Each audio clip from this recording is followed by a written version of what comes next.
काढून घेतलेला आहे. सारण थंड होईपर्यंत आपण उकड काढूयात मोदकासाठी. आपण ठेवून घेऊयात म्हणजे पाण्याला छान उकळूया.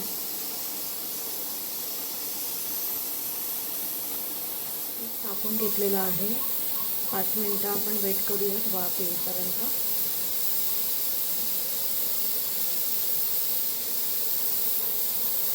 पिठी थंड झाल्यानंतर ती आपण मळून घेऊया.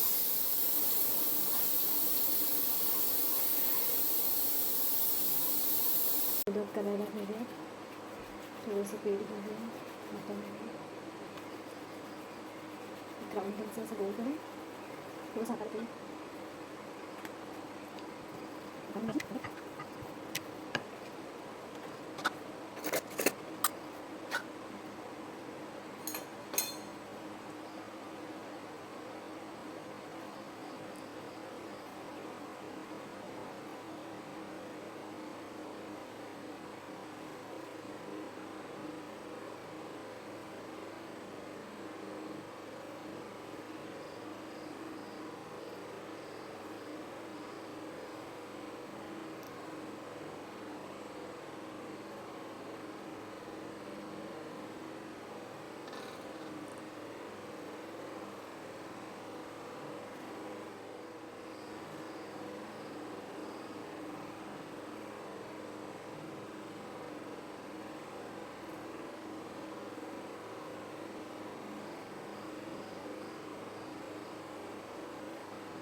रेडी आहे.